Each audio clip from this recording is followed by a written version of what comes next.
Okay, this is part two of the interview with Ralph.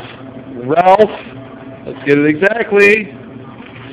What's your middle initial? D. Ralph D. Ralph D. Ralph D. Brown. Brown's easy enough. And his brother Bob that went across the Atlantic. Is that the boat? No. Yes, it is the boat. That is the boat. That's what they went in. Okay. Fantastic. Okay, anyway, finish All the way across what you were Atlantic. saying. So we're caught in this whirlpool going round and around and around. I'm driving and I'm talking out loud. 10 minutes ago we were in calm sea, calm seas flowing 10 footers, 10, 12 footers. And 10 minutes ago we could have stayed outside.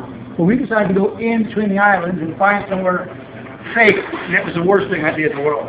We got caught in that. We're going round and round and round. And it's pitch black out, and the stars are, you can't see the stars, you can't see the moon, you can't see anything, and you've got nothing to navigate you. Your GPS is useless when you're going around and around. Your compass is useless when you're going around and around. I wonder what I got to see. My brother wants to get behind an island. You know, we knew we were riding in the eye of the storm, but it finally caught up with us. So we're going nuts. And I'm driving, I'm telling myself out loud, it can't sink, it can't sink, it can't sink.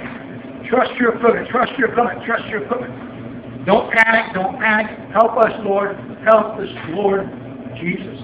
The antenna fell down. We tried to get on the radio. We can't do anything. And all you would see is the antenna, the anchor light, would light up these waves right before they hit you. So you're spinning around and around. You see this wave, and you hit full throttle, take the helm, and whip it. You go right in that wave.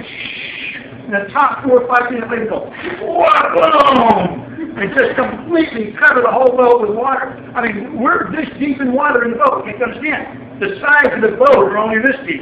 The whole boat is submerged. And these gigantic waves, they just kept coming. I'm really thinking that I killed myself and my brother. That's what I'm thinking. Okay? I drug my brother out here to die. That's what I'm thinking. You know, his wife is going to cuss me forever. If you made it.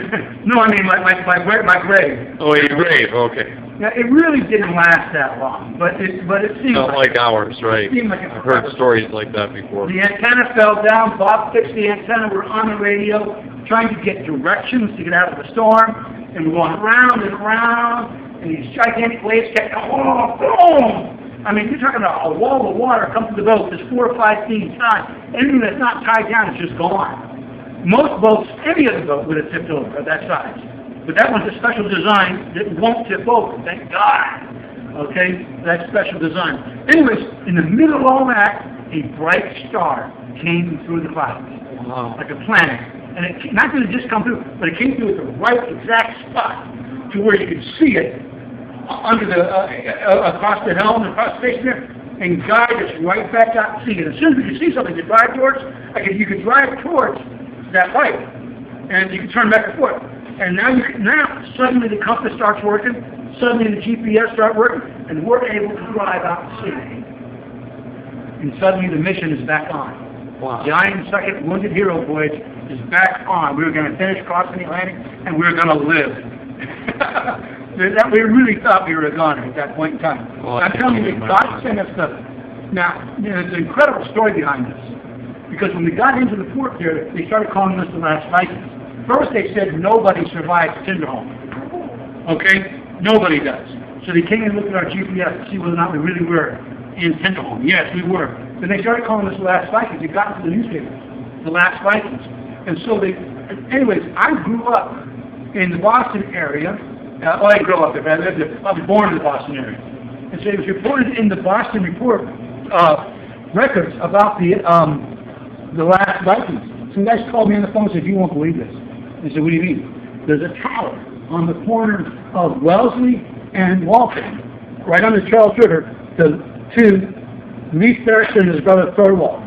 Okay, the legend of the Leif Erikson is that 1,000 years later, from that tower, 2 brothers are going back to the Viking Islands. Now, another name for the Faroe Islands is the Viking Islands, and that's where they were calling us the last Vikings.